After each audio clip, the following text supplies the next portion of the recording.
नमस्कार मित्रों, sociology with Dhruv Dikshit channel में मैं ध्रुव कुमार दीक्षित आपका स्वागत करता हूं, वंदन करता हूं। आज आपके साथ मैं समाजशास्त्र की एक और उपशाखा, एक ब्रांच पर बात करूंगा। यह है परिवार का समाजशास्त्र। जैसा कि हम सभी जानते हैं, 15 मई 1993 से संयुक्त राष्ट्र संघ द्वारा, यूएनओ द्वारा 15 मई का दिन अंतर्राष्ट्रीय परिवार दिवस के रूप में मनाया जाता है। परिवार का दिन, परिवार का महत्व सभी जगह, एक सार्वभौमिक इकाई है परिवार। सामाजिक व्यवस्था की जैसे जैसे विकास होता गया, मनुष्य परिवार में रह रहा है।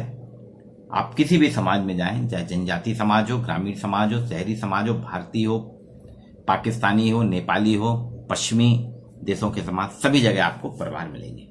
परिवार के अपने अपने रूप भी हैं और ये ऐसा है परिवार की जिसमें हर व्यक्ति अपना सुख सुकून परिवार में ही पाता है। आप कहीं भी रहें, लेकिन बाद में आप अपने परिवार में ही लौटते हैं।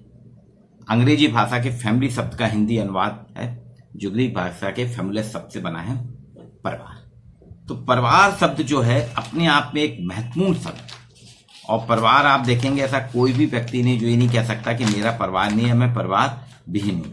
ये एक मानव समाज की पूर्णतः मौलिक और सार्वभौमिक इकाई है। ये एक सार्वभौमिक इकाई है। राल्फ लिल्टन ने तो कहा माता पिता और बच्चे का ट्रिनिटी, माता पिता और बच्चे की जो ट्रायंगल है, अन्य मानव संबंधों की अपेक्षा सर्वाधिक उतार चढ़ाव के बावजूद स्थिर है, विद्यमान।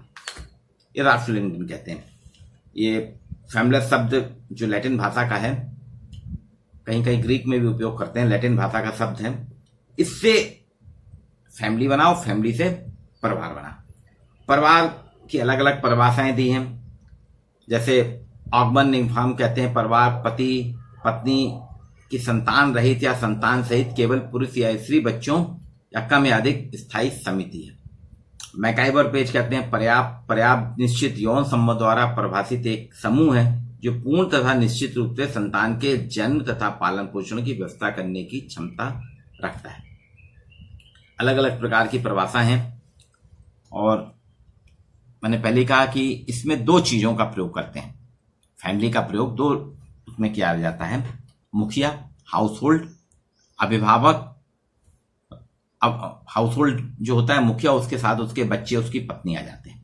दूसरे रूप में हम करते हैं अभिभावक, पेरेंट्स, जिसमें वो अपने बच्चों के साथ रहे या ना रहे, ये एक कहलाता है। ये एक संस्था है जिसमें रक्त एफिनिटी से संबंधित सदस्य रहते हैं। इसके अंतर्गत एक समान एंसेक्टर होता है इनका। ये सामान्यतः प्रारंभिक परिवार वह होता है, दो प्रकार से अपन देखते हैं। प्रारंभिक परिवार वह है जिसमें व्यक्ति, उसकी पत्नी और बच्चे होते हैं। प्रकाश समाजशास्त्री आईपी देसाई ने कहा कि एकल परिवार पति पत्नी अविवाहित बच्चे होते हैं। उन एकल परिवार, जो सिंगल फैमिली का टर्म बहुत ज्यादा चलता है भारत में, तो संयुक्त और एकल परिवार होते हैं। एकल परिवार की परिभाषा आईपी देसाई ने दी है कि पति पत्नी और उनके अविवाहित बच्चे, ये एकल परिवार है। फिर उन्होंने गुजरात का एक अध्ययन करा गांवों का। उन्होंने कहा यहाँ पे 6 प्रकार के एकल परिवार उनको देखने को मिले। उन्होंने कहा जो अधूरे, उन्होंने उनको नाम दिया है इनकम्प्लीट फैमिली, अधूरे प्रारंभिक परिवार। इसमें वो कहते हैं, एक उनको देखने को मिला मुखिया और उसकी पत्नी। एक में वो कहते हैं उसमें मेरे को विधुर पिता और उसके अविवाहित बच्चे देखने को मिले। एक में विधवा माँ और उसके अविवाहित बच्चे को देखने को मिले। चौथे में अविवाहित बच्चे विधवा के साथ रह रहे हैं या विधुर के साथ रह रहे हैं। और अविवाहित एक ऐसा था जिसमें अविवाहित भाई बहन थे, माता पिता कोई भी नहीं था। और एक ऐसा भी जिसमें खाली एक विडो रह रही थी, विधवा रह रही थी, ना उसका पति था ना उसके बच्चे थे। बोले अधूरे प्रारंभिक परिवार उन्होंने इस तरह से आईपी देसाई ने देखे। अब संयुक्त परिवार की जब हम बात करते हैं, इसमें 2 या 2 से अधिक प्रारंभिक परिवार जब आपस में एक दूसरे के साथ जुड़ के रहते हैं, वो संयुक्त परिवार होता है। संयुक्त परिवार का उदाहरण देखिए, माता पिता उनके बच्चे। अगर माता पिता उनके 3 बच्चे हैं, 3 में से अगर किसी की शादी हो गई तो वो संयुक्त परिवार में करें, क्योंकि 2 विवाह युग्म होगा, एक माता पिता का, एक बच्चे का। इसमें 3-4 पीढ़ियां समांतर रहती हैं। भारत में संयुक्त परिवार का चलन है, संयुक्त परिवार ही है। गाँव में तो अभी भी आपको संयुक्त परिवार मिलेंगे, शहरों में भी संयुक्त परिवार मिल रहे हैं। धीरे धीरे औद्योगिकरण और आधुनिकीकरण के चलते भारत में भी संयुक्त परिवार टूट के एकल परिवार में आ रहे हैं। रामायण महाभारत में संयुक्त परिवार की कथा थी। कुछ लोगों ने तो यहाँ तक कहा है कि संयुक्त परिवार के टूटने का मूल कारण परिवार की संपत्ति, भाई के बीच में विवाद। कौरव पांडव की लड़ाई तो हम सभी जानते हैं कि पूरा भरा पूरा परिवार ही समाप्त हो गया उसमें थी। रामायण में भी कुछ इसी प्रकार की कथा है। कैकेयी बहकावे में आ गई मंथरा के और ने रामचंद्र जी को वनवास भेज दिया और भरत को राजपाट दे दिया। वो भी संयुक्त परिवार है। तो ये संयुक्त परिवार रहता है। परिवार का मूल कार्य जो है ये होता है यौन इच्छाओं की पूर्ति, संतानोत्पत्ति और परिवार को सुरक्षा प्रदान करना। ये पारिवारिक संबंधों के आधार पर बनता है। विवाह के आधार पर परिवार के प्रकार हैं, एक विवाही परिवार और बहुविवाही परिवार। वंश के आधार पर मातृवंशी, पितृवंशी परिवार होते हैं। ये अलग अलग प्रकार से परिवार की संरचना, परिवार के जब हम करते हैं, परिवार का अध्ययन बहुत हुआ है। एम शाह ने अध्ययन किया है, पी देसाई ने करा है, पी काने ने करा है, श्यामाचरण दुबे जी ने अध्ययन करा है, मर्डॉक ने करा है, राल्फ लिल्टन ने करा है। ये कई प्रकार से करा हुआ है परिवार का। आज परिवार में काफी परिवर्तन आ रहे हैं। परिवार कई लोग कह रहे हैं टूट रहा है, पर अभी भी समाजशास्त्री कहते हैं परिवार में थोड़ा अंतर आ सकता है, लेकिन परिवार टूट नहीं सकता। परिवार यथावत रहेगा, परिवार कभी भी समाप्त नहीं होगा। और इसी आधार पर उन्होंने कहा कि परिवार जो है हमेशा अब चलता रहेगा। इसको अलग अलग प्रकार से आप कितने भी देखिए, हर काल परिप्रेक्ष्य में इसमें परिवर्तन होता है, बदलाव आता है, लेकिन परिवार कभी समाप्त नहीं होगा। अब एक और बात आती है, दो शब्दों पे आप ध्यान दीजिए, परिवार और घर।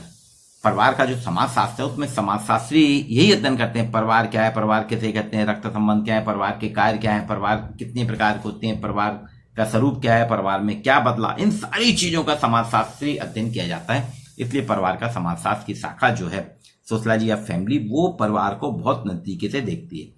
तो उसी के तहत परिवार के समाजशास्त्र में दो शब्द देखे गए, परिवार और घर। कुछ लोग कहते हैं सामान्य बोलचाल की भाषा में, घर जा रहा हूं, घर में रहता हूं, तो ठीक है। परिवार और घर को हम देखते हैं तो एम शाह ने इसको बहुत अच्छे से परिभाषित किया है। घर को जब हम देखते हैं तो वो एक भौतिक संरचना है, एक फिजिकल स्ट्रक्चर है जिसमें सामान और सेवाओं के स्वामी होते हैं। जैसे ये मेरा घर है, इसका स्वामी मालिक मैं हूं। ये मेरी बुक सेल्फ है, ये सामान है ना, इन किताबों का स्वामी मैं हूं। ये टेबल का स्वामी मैं हूं, ये मोबाइल फोन का स्वामी मैं हूं, इस कैमरे का स्वामी मैं हूं।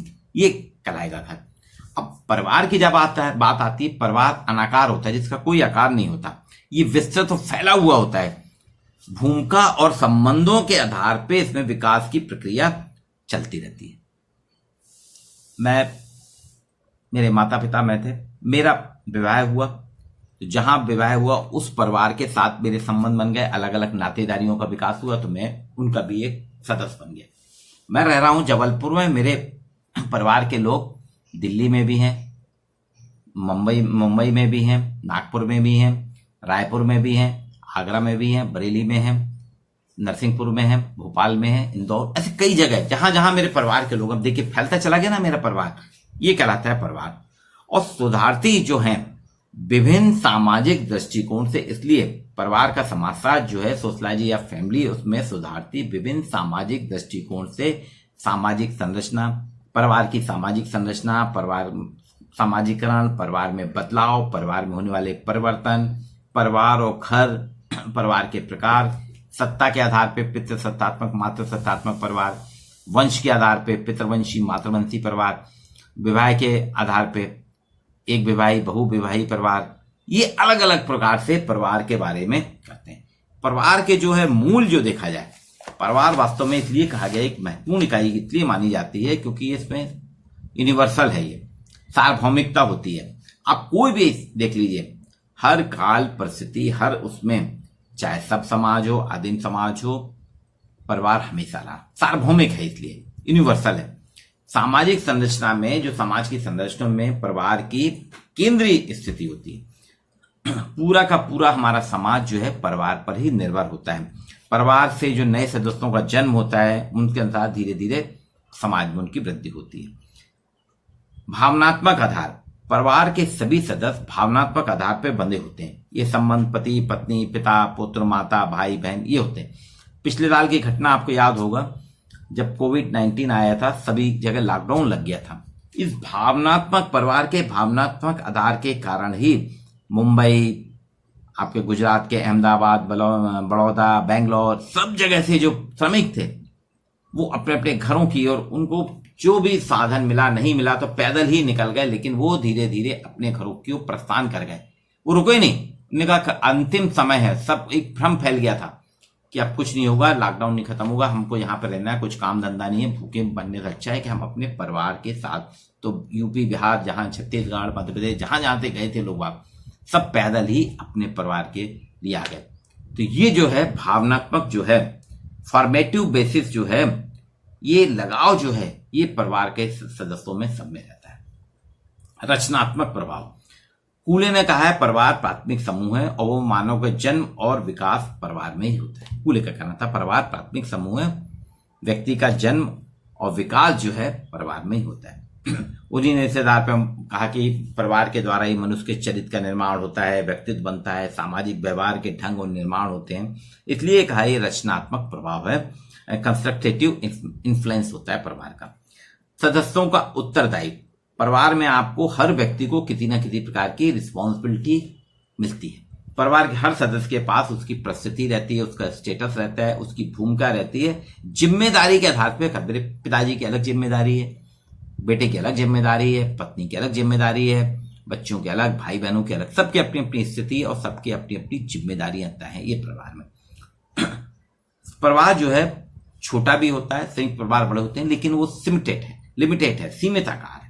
सामाजिक नियमन, सोशल रेगुलेशन, परिवार में प्रथा, परंपरा, मूल, संस्कार, रीतियां जो रहती हैं, इनका कोई भी परिवार उल्लंघन नहीं करता, ये उनका पालन किया जाता है।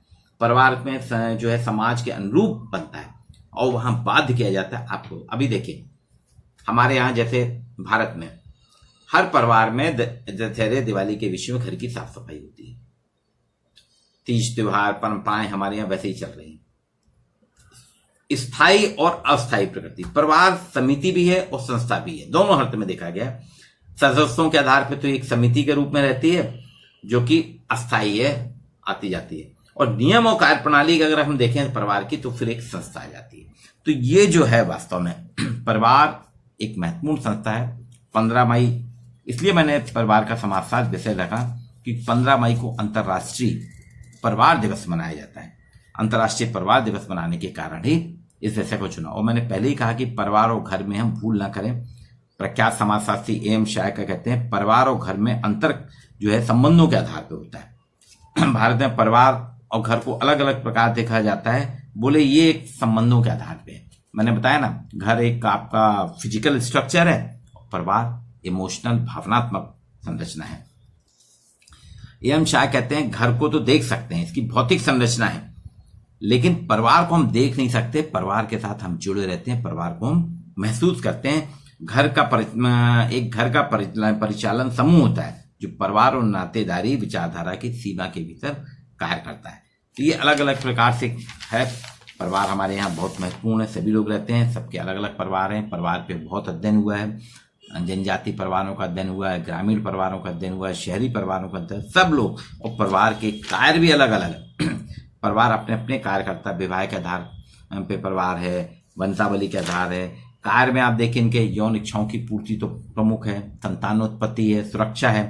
ट्रेडिशनल जो कार्य है, ये तो मौलिक कार्य है जो मैंने बताया आपको, यौन इच्छाओं की पूर्ति, सुरक्षा और संतानोत्पत्ति प्रत्येक परिवार का मौलिक जो है यूनिवर्सल फंक्शन है।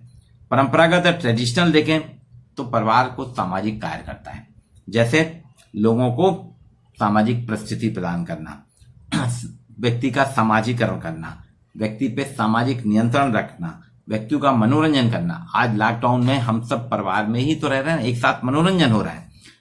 एजुकेशनल, शैक्षणिक कार्य भी करता है, घर के बड़े बूढ़े बच्चों को पढ़ाते रहते। आर्थिक कार्य, आर्थिक कार्य परिवार के द्वारा, खेती किसानी, ये सब व्यापार परिवार के। उत्पादन इकाई, कृषि समाजों में, आर्थिक समाजों में, आदिम समाजों में परिवार एक उत्पादक इकाई है। श्रम विभाजन, यहाँ सबका अलग अलग प्रकार, आयु लिंग के आधार पर श्रम विभाजन होता है। उत्तराधिकार की व्यवस्था, आपको सिस्टम ऑफ इनहेरिटेंस, मतलब सबको उत्तराधिकार मिलता है, संपत्ति मिलती है, मनोवैज्ञानिक कार्य करते हैं, व्यक्तित्व का विकास किया जाता है। ये सब इसके ट्रेडिशनल या परंपरागत कार्य हैं जिसके अनुरूप होता है। हालांकि इसमें परिवर्तन आ रहा है, परिवार में कार्यों में भी परिवर्तन आ रहा है, आकार में परिवर्तन आ रहा है, आकार सीमित होता जा रहा है, सत्ता में परिवर्तन आ रहा है, पुरुष से महिलाओं पर सत्ता जा रहा है। इसमें कर्ता की जो सर्वोच्च शक्ति थी अब वो धीरे धीरे कम होती जा रही। संबंधों में परिवर्तन आ रहा है, विवाह के स्वरूप में परिवर्तन, नारी की स्थिति में बदलाव आ रहा है, सामाजिक कार्य भी अब बदल रहे हैं। परिवार के जो सामाजिक कार्य थे, परिवार की जिम्मेदारियां बाजार की शक्तियों पर आधारित हो गए, वो कर रहे हैं। धार्मिक कार्यों में परिवर्तन, मनोरंजन में परिवर्तन, अब टीवी मनोरंजन कर रहा है, परिवार नहीं कर रहा है। ये बहुत सी चीज परिवर्तन आए आर्थिक कार्यों में भी, लेकिन फिर भी परिवार एक जीवंत इकाई है, परिवार है। परिवार को हम सभी परिवार में रहते हैं। और आज जो अंतर्राष्ट्रीय परिवार दिवस है, इसलिए 1993 में संयुक्त राष्ट्र संघ ने भी इस पे जिम्मेदारी ली कि परिवार में जो विसंगतियां, परिवार में जो टूटन हो रही है, उसको रोकने के लिए क्योंकि परिवार अंतर्राष्ट्रीय समुदाय की भूमिका निभाता है, इसलिए 1993 से हर साल 15 मई को परिवार दिवस मनाया जाता है। इस परिवार दिवस 15 मई के उपलक्ष्य में मेरा ये वीडियो जो मैंने रखा, परिवार का समाजशास्त्र, जो सीरीज चल रही है सोशलॉजी की ब्रांचेस की, उसी की एक कड़ी है परिवार का समाजशास्त्र। आप परिवार के बारे में, अपने परिवार के साथ रहिए, परिवार को सुदृढ़ करिए, और परिवार के साथ रह के कोविड जैसी बीमारी से, कोविड जैसी आपदा का भी परिवार के साथ रह के हम सुचारू रूप से कर सकते हैं। आपने देखा होगा होम क्वारंटाइन किया जा रहा ना, होम क्वारंटाइन में व्यक्ति जो है वो क्यों हुआ कि अपने परिवार के साथ रहेगा तो जल्दी स्वस्थ होगा।